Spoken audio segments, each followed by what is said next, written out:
Pred približno desetletjem je Edi Manfreda soustanovil podjetje za gradnjo daljinskih sistemov ogrevanja Ekoles.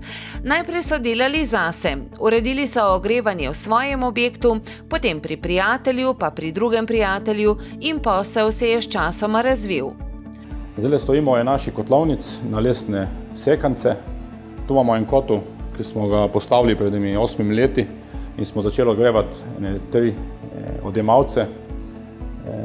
Kasneje smo vladali pa še 500 kW kotel, da smo priključili na ta sistem 13 odjemalcev v tej indusconi.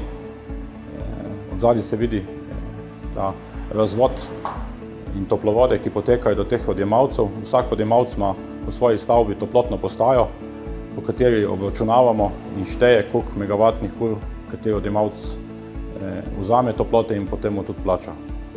Ko se je čez nekaj let nafta podražila, je bil Ekoles že v dobri poslovni kondiciji.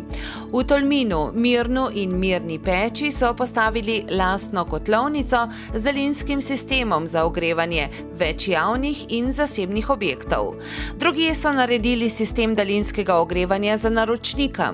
V Kobaridu denimo so ga naredili za mizarja, ki ogreva tudi trgovino, kinodvorano, zdravstveni dom, župnišče, cerkev, hotel, stanovanjski blok in druge objekte.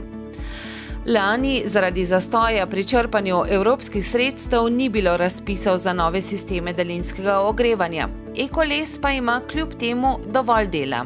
Vzdržuje nekatere sisteme, nekaterim pa dobavlja sekance ali pelete. Sekance izdelujejo sami, pelete pa kupujejo pri mizarju v Gornji vasi, kjer so postavili kotlovnico. Lotili so se tudi gradnje cevovoda za novo tolminsko ribogojnico. Nahajamo se na trasi cevovoda, ki se gradi za potrebe nove ribogojnice v Tolminu. Cevovod povezuje staro ribogojnico z novo ribogojnico v dolžini 1100 metrov. Primer cevovoda je 600 mm in bo zgrajen do konca aprila. Začeli so tudi izvažati. V bližnje italijanske kraje vozijo sekance in servisirajo kotlovnice avstrijskega proizvajalca.